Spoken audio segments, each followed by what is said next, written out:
Oi, gente, tudo bem? Turminha, o nosso assunto agora mudou completamente.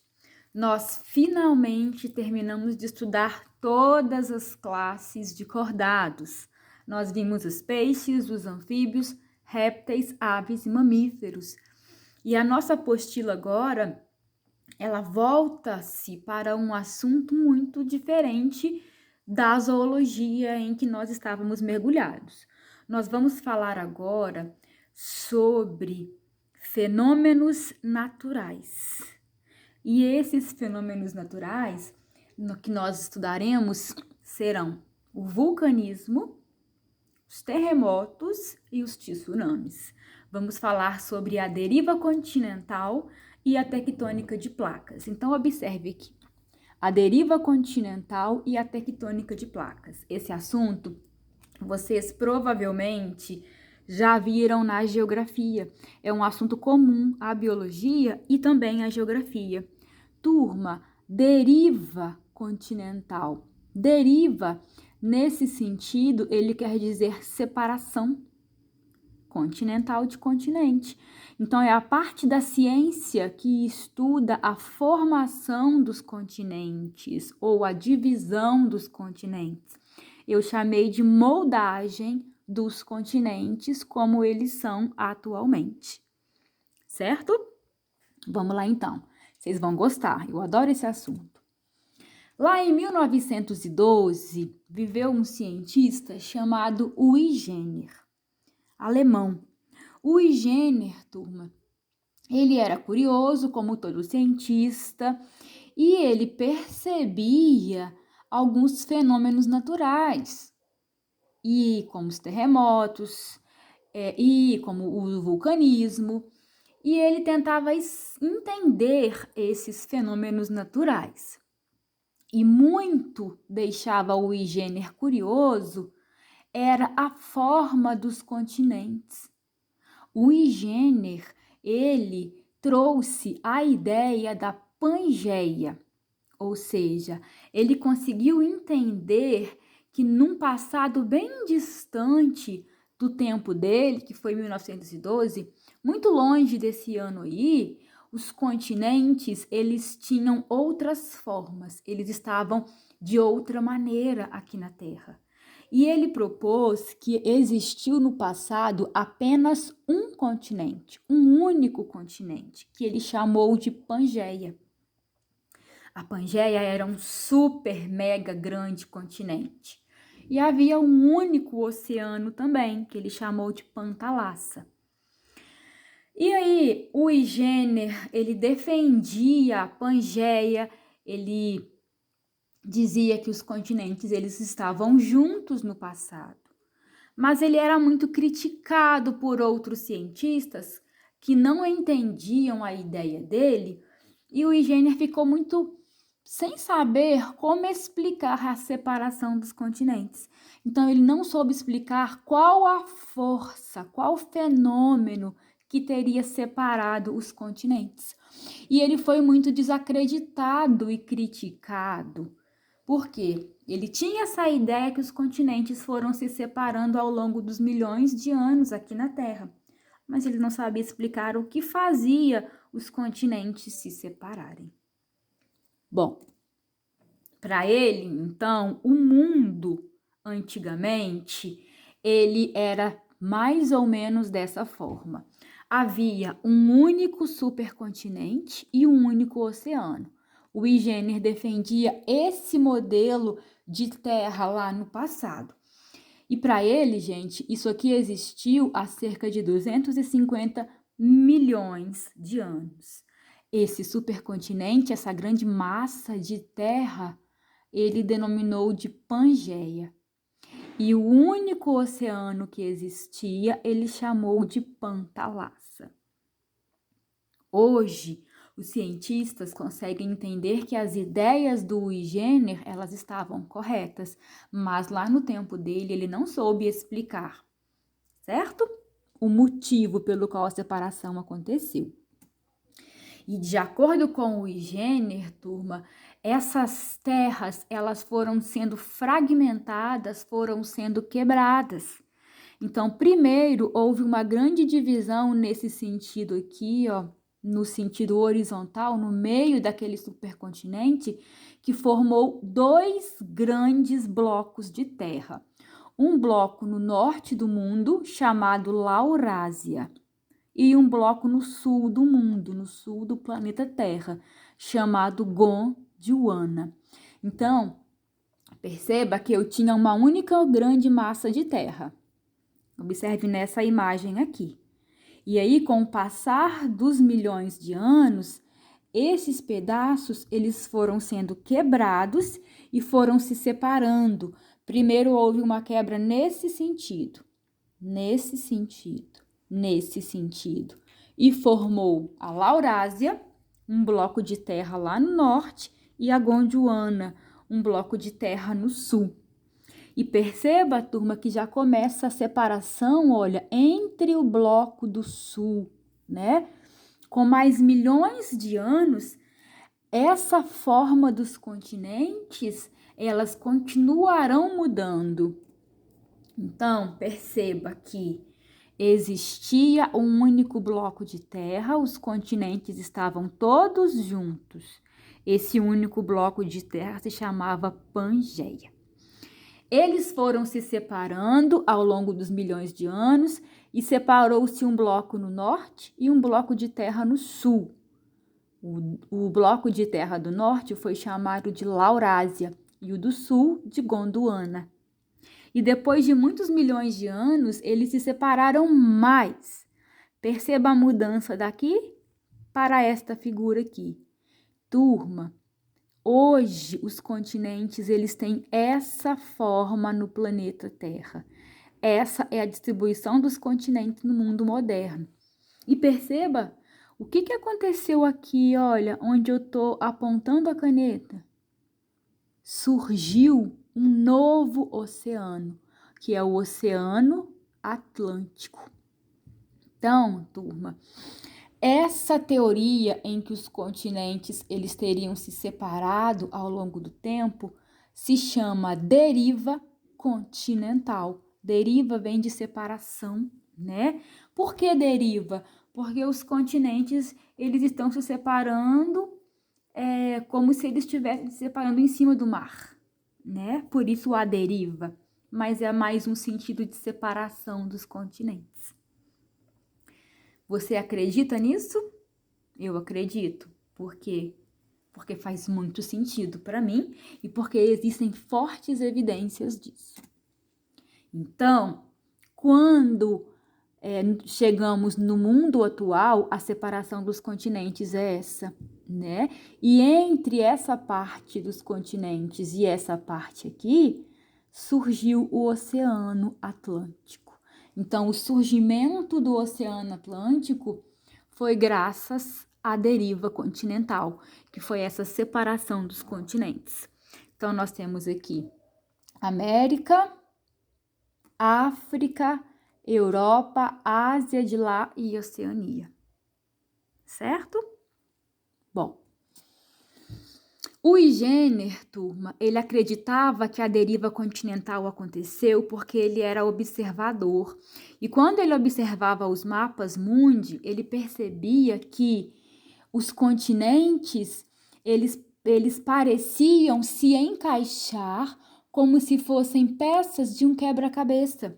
Então, observe a figura da esquerda, aqui ó, na ponta da caneta. Se a gente olhar com bastante carinho, nem é preciso fazer muito esforço. Olha como a África, como essa parte da África se encaixa nessa parte do Brasil. Gente, parece realmente pecinhas de quebra-cabeça. E olha que como essas duas partes se encaixam lá na América do Norte, América Central. E do lado de cá, eu tenho o que nós temos hoje, a Europa e mais para cá a Ásia.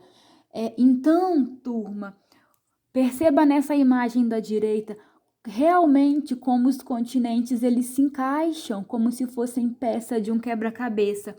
Essa forma dos continentes sugere que eles no passado estiveram juntos.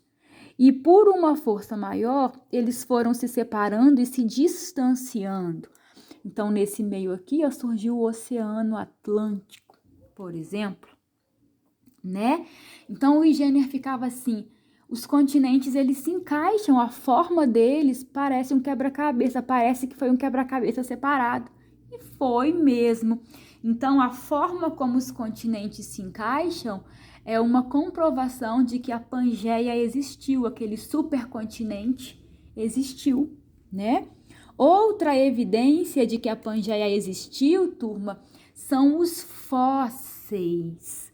Os fósseis, por exemplo, observe esse fóssil aqui, ó, dessa planta aqui, na ponta da caneta. O nome dessa planta, ela é uma samambaia, ó, fósseis da samambaia Glossopteris. É encontrada no sul de todos os continentes. Mostra que um dia eles foram conectados. Turma, essa linha azul clara aqui, ó, mostra onde essa planta ela é encontrada no mundo. Então, ela é encontrada na Austrália. O fóssil dessa planta já foi encontrado aqui, ó, na Antártica. O fóssil dessa planta já foi encontrado na Índia, numa ilha pequena aqui. Já foi encontrado na África e já foi encontrado lá no sul da América do Sul. Ô, gente, hoje os continentes estão todos separados.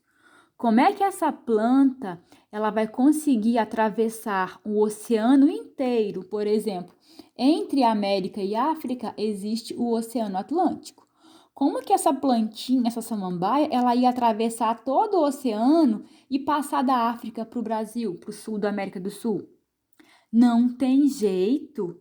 Na verdade, o que aconteceu foi que quando todos os continentes estavam juntos formando a Pangeia, essa planta, ela conseguiu ocupar todos os ambientes. E à medida em que a deriva continental ela foi afastando dos continentes, ficaram fósseis na Austrália, na Antártica, na Índia, na África e na América do Sul. O mesmo aconteceu com esse fóssil aqui, ó. Ele era um réptil terrestre chamado Litrosaurus do Triássico, do período Triássico. Esse bicho, gente, o fóssil dele já foi encontrado na Antártica, na Índia e na África. Hoje, a Antártica é extremamente longe da Índia e bem longe da África. Como é que esse animal que era terrestre ia conseguir atravessar o oceano, chegar na Índia e chegar na África? Não ia.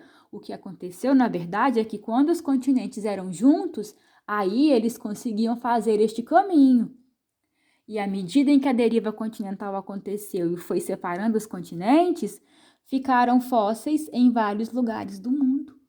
Então, além da forma dos continentes como um quebra-cabeça serem uma prova de que a Pangeia existiu, outra prova são esses fósseis que são encontrados em várias diferentes partes do mundo. Interessante, né, gente? E faz muito sentido mesmo. Tem também um outro fóssil aqui, um outro réptil, o Sinognathus, e um outro fóssil que era o Mesosaurus. Entendido até aqui? Legal demais, né? Gente, eu amo essa matéria. Uma vez lá eu fui visitar o Rio Grande do Sul e lá tinha um museu muito interessante e tinha muitos fósseis e tinha lá um esquema da deriva continental. Tirei uma foto. Se eu encontrar, eu deixo para vocês aqui, tá bom? Vamos adiante. E o que o Igener, que defendia a deriva continental, não conseguia explicar era qual a força capaz de separar os continentes. Hoje se sabe, turma, que essa força ela vem das placas tectônicas que estão no interior da Terra. Então, o que fez os continentes se separarem foi o movimento das placas tectônicas. Então, vamos falar de placas tectônicas. O que são placas tectônicas? São blocos de terra que estão situados em cima do magma, lá na parte da Terra chamada manto. Então, vamos lá. A Terra ela é dividida em 3 camadas: o núcleo, o manto e a crosta.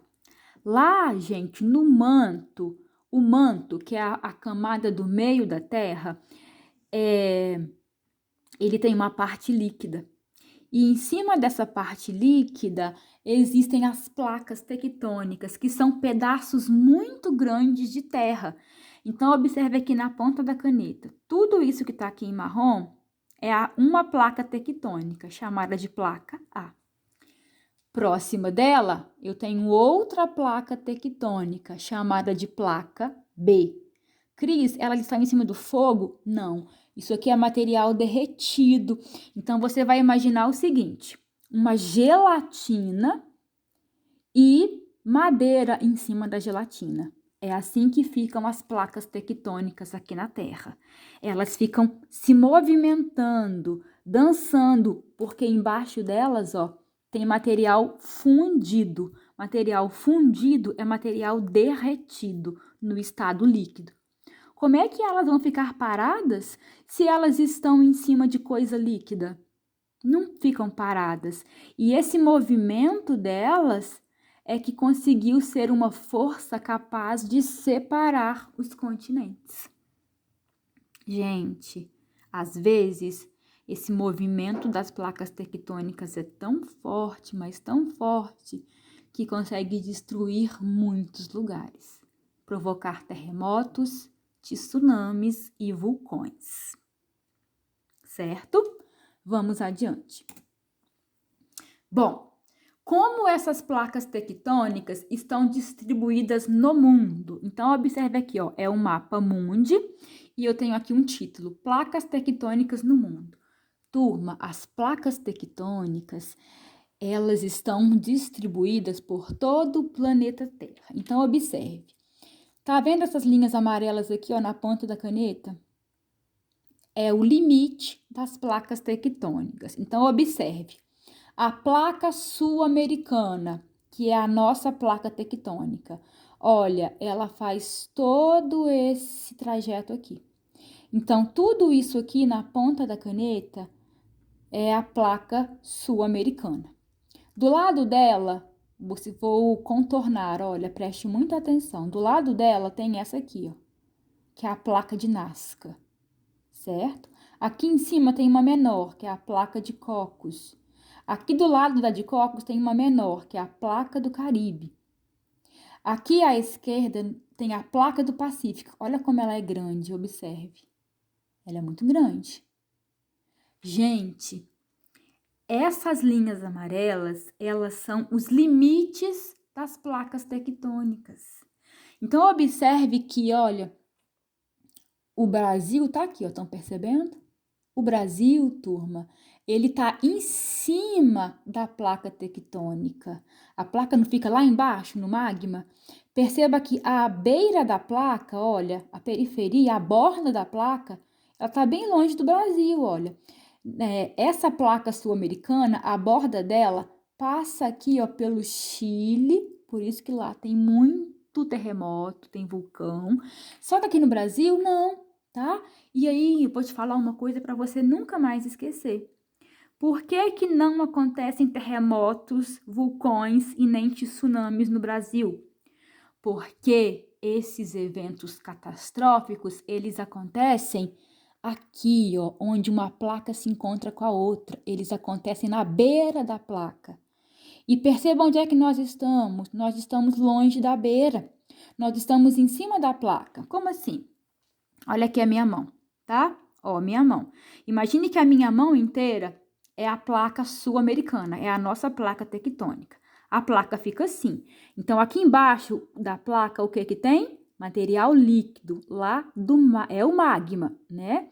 Aqui em cima estão as cidades do Brasil. Turma, o Brasil, vou riscar aqui minha mão, ó. O Brasil, ele tá nessa bola aqui. Vou colocar aqui B de Brasil. O Brasil tá aqui. A borda da placa é aqui, ó, o contorno da minha mão. E onde é que os terremotos, vulcões e tsunamis acontecem? Na borda da placa. Então, vai acontecer no Brasil? Nunca. Por quê? Porque o Brasil está longe da borda. O Brasil ele tá no meio da placa, certo? Longe da borda.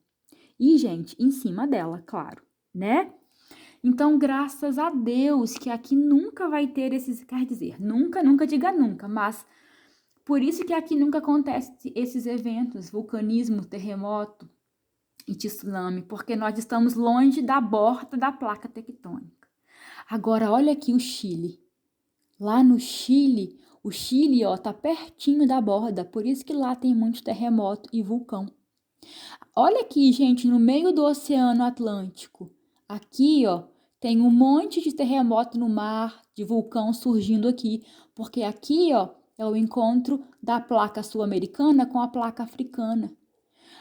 Observe aqui, turma, olha, aqui, ó, mais ou menos nessa região aqui onde eu tô apontando, fica o Japão. Olha para você ver, o Japão, ele tá na borda da placa. Por isso que lá tem muito terremoto e tsunami, certo? Então, entendido? Placas tectônicas, elas são blocos enormes de terra que estão em cima do manto, certo? E quando elas se movimentam bastante, porque embaixo delas tem material líquido. Quando elas se movimentam, elas podem causar fenômenos como os vulcões, os terremotos e os tsunamis. Adiante. Observe esse slide. Ele mostra pra gente, turma, quais são os movimentos que as placas tectônicas podem fazer. Então, olha, é um mapa mundi novamente. Aqui, essa linha vermelha, essas linhas vermelhas, elas representam as placas tectônicas, né? Então, olha aqui as placas tectônicas. E essas placas, elas podem se mover num sentido convergente. Uma colide com a outra, é uma batida frontal. Então, aqui é uma placa tectônica, aqui é outra placa tectônica. Essa vem para cá e essa vem para cá, elas batem. Quando elas batem, turma, o material pode subir e formar o que aqui? Montanhas, como é o caso da Cordilheira dos Andes. Então, colide e o magma sobe. Aí, aquele magma que subiu endurece e vira uma cadeia de montanhas, como a Cordilheira dos Andes. As placas tectônicas também podem fazer o contrário, observem. Uma vai para lá, a outra vem para cá. Elas se afastam. Quando elas se afastam, eu falo que é um movimento divergente. E quando elas se afastam, turma, elas criam aqui no meio uma depressão, uma falha, uma fenda, um buraco, observe. Pode subir material? Pode também, certo? E elas também fazem um movimento paralelo, eu chamo de movimento conservativo, olha, é como se elas ficassem assim, ó, riçando umas nas outras. Então, essa placa aqui vai para lá e essa vem para cá. Aí elas ficam, vai para lá, vem para cá, vai para lá, vem para cá. É um movimento conservativo. Então, elas têm vários movimentos. Existem outros também, esses são os principais. E por que elas se movimentam, gente? Porque lá embaixo da Terra, lá na região do manto, na segunda camada da Terra, há muito calor e a temperatura alta cria um movimento daquele material líquido.